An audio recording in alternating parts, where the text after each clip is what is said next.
group that designs certification exams for all kinds of fields, but one of the ones that, one of the examples that they used often was architecture.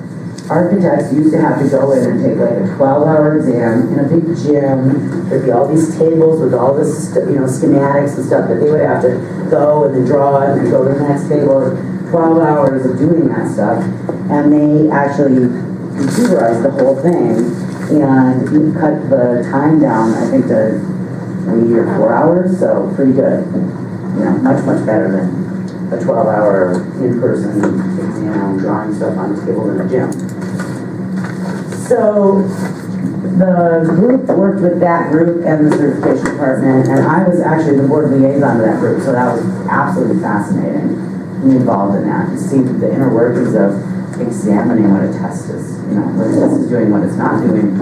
And once the group had kind of looked at all of the complaints, what was going on with the tests, of course the psychometrician does some reports on, here's how the raters are rating things, here's how candidates are scoring, all this statistical data and everything. And once that group had met 3 times, it came up with some recommendations, and one of those was to immediately collapse the 3 levels into 1, and then to work on updating the test and making the test more secure. Because remember I told you with the CINCT, maybe I didn't tell you this part, the test itself gets mailed to the LTA, Local Test Administrator.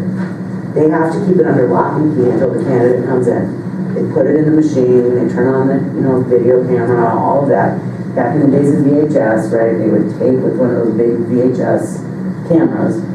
When everything is done, then the test itself has to get secured, and the candidate's tape gets secured and then mailed back to the national office, where they duplicate the VHS tape and send it out to the raters and send it back. Well, you can imagine the possibility of that test becoming compromised because the LTA didn't lock it up, or for whatever reason, it gets lost in the mail. I mean, all kinds of things that could happen with the testing materials. And even today, it's CD,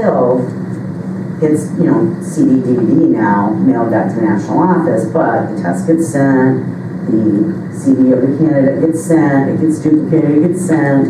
Now it's getting changed over to a computerized system where people will go into a testing center. That should start happening pretty soon here. I remember seeing an announcement about it, where they'll go into an actual testing center that has like a quiet booth, and they'll take the interview and performance exam in a testing center that is a nationally recognized testing center that does all kinds of tests, performance tests and such. The written portion of the exam is already computerized, and so when you go to take the written NIC, generalist written, you go to a testing center, you take it on a computer, and you get your score right there. With the interview and performance part, what will happen is the candidate will get videoed. Well, actually, the test will download. The candidate gets videoed. Everything uploads back up, so no trace of it on the computer there. So nobody has to be mailing tests or securing them in a safe or locking them in a desk drawer. Nobody has to be doing that anymore. That would be really nice. Everything gets uploaded, and so then it gets sent to raters electronically, and they log in and they go into their queue and they rate these tests. And so you can imagine from 180 days wait time down to maybe 2 to 4 weeks wait time, depending on how many raters have to look at your test and how many tests the raters have to rate. So changing things a lot now, which is good. If you went to the digital age. Yeah, so the group got done, I think, in 2010, and then this collapse of the levels happened in December of 2011, where it was only 1 level. And so now, from 2011 till now, if you take the NIC, you either passed it. That's it. My understanding is there will be a second level, potentially, but again, a group has to convene and make a decision about what does that second level look like. Does it require years of experience? Is it going to be a performance exam, or do you have to maybe just submit a portfolio with some snippets of your work and your record of CEUs? you know, your education, transcripts, and what kinds of things would it need to include in order for you to get that second level of the NIC.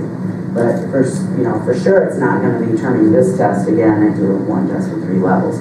It would be separate tests and separate processes, which is good. But right now, for now, there's only the NIC that's offered. So again, going back to that previous slide,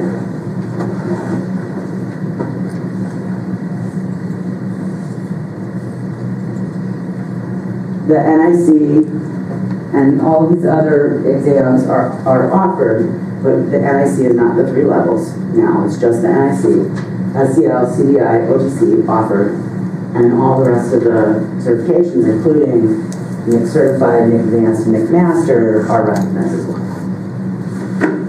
Questions? Yes? If the levels were put in place to tell the consumer something about the interpreter, wouldn't it just make more sense to have more specialized? So you get certified and then you get a legal certification, or you get a medical certification, and that then tells, okay, that's what the experience is. Yeah. Versus these levels that are. Absolutely, and many people think that's the way to go. In fact, there's a group that is a medical interpreting group who are all interpreters, spoken language and sign language, that are working on a medical interpreting certification exam, and what would that look like? And there are some groups of interpreter educators who are working with them on that project, so jointly working on these certifications, so there will be a medical certification. In the deaf-blind community, there's a lot of discussion about could we have a deaf-blind specialty certificate, because it does take some special skills and some adaptations to work with people who are deaf-blind. Plus, people who are deaf-blind are all along the continuum of vision and hearing loss. So you have to learn all of these different, methods to work with deaf-blind consumers. You can't just learn one size doesn't fit all. You have to do some training and then some basically supervised clinical practice to be able to do these things. So yes, there's this idea of specialties. There will be later this year or probably early next year a job task analysis, which is a very in-depth look at what does the job require. And what it really does is it collects and figures out what the KSAs are, knowledge, skills, and ability. And then you have to tie every piece of the test to the KSAs. And you get the KSAs from the job task analysis. So this will go out to interpreters, to consumers, to people who hire interpreters, agencies, all kinds of people, stakeholders will be giving input about what the job requires. And part of that JTA, my understanding is, will include, do we need specialty certificates, and what would that look like? What are the KSAs for medical interpreting, for deaf-blind interpreting? So it's going to be something that people will have to sit down and take a long time to answer. 30, 45 minutes, maybe an hour to answer this. It'll be very, very in-depth. And then they'll probably, psychometricians are pretty thorough and build tests are pretty thorough. So probably going to do some focus groups and task force work to make sure that we're on target with what exactly does the JTA mean and where do we go from here and come up with that plan. So that'll take a while. I think it's going to be really helpful though, because the JTA that we're working from and worked from with the NIC was done in 2002. So RID hasn't done a JTA. She doesn't do a JTA probably every 5 years max. RID hasn't been able to do a JTA due to funding issues in a very long time for really any of the certifications. So this is going to be a big comprehensive JTA, which will be really going to get the ball rolling on what the next steps are in the testing system. And certainly, specialty certificates might be the way to go. Now, I worked with spoken language interpreters. And I don't know if any of you have any experience with spoken language interpreters or their associations. Fascinating. The first thing I learned was we're all interpreters. So we all deal with a lot of the same issues. And you know how it seems like in the deaf community that deaf people say, well, you gotta understand the culture. And, you know, there are these interpreters out there and they don't have a deaf heart. Because that's the catchphrase right now, deaf heart, but it's that attitude. That, they don't have it. They're not involved in the community, they don't have connections to the community. They're, you know, they're just in it for the money. Do you know the signs for an interpreter was in it for the money? Well, 3D, but money sniff. Sniffing out some money. Yeah. Yeah. Money sniff. Smell of money.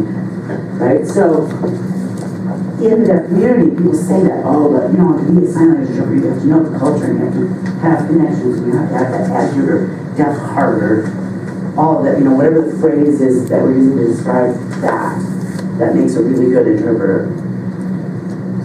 And the spoken language interpreters said the same thing about some of their colleagues. These people are just in it for money, they don't have any connection to the Hispanic community, the Latino community, they don't have any connection to, you know, this or that or the other community, and they're just in it to earn money. You know, they don't have the heart, is what they said, which I thought was really, really interesting. So spoken language interpreting, I loved spending time with them because one, we had a lot of commonalities and we really could relate to each other even though the languages that we speak are different. And in spoken language interpreting, actually in their education, which is master's level education, you do 4 years of the language first and then you do master's level studies. Not everywhere, but in many, many programs. Monterey Institute in obviously Monterey, they have an interpreter program. It's one of the master level interpreter programs. So when they teach interpreting, they don't teach it language specific. They teach processing, but they teach it for all of the languages. So you're in a classroom with Spanish language interpreters, you know, Spanish interpreters and French interpreters, blah blah blah blah blah. Any language, all of y'all are in the same classroom learning the same techniques, but interpreting to and from your specific language that you use. It's not confusing.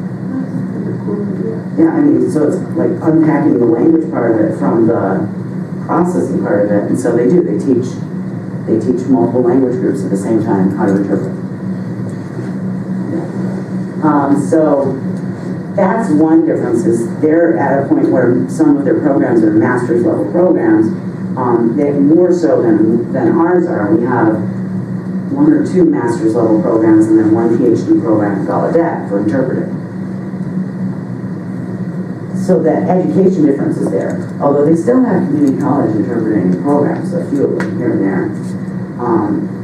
The other thing that's interesting about them that's different about RID is RID started a national association, and so when we go into meetings with them and say we have 16,000 members, their jaws drop on the floor because they are very splintered into specialty groups, and they can't make one national association because not everybody agrees that that should be done. And so there's a group of people actually who want to create national certification exams.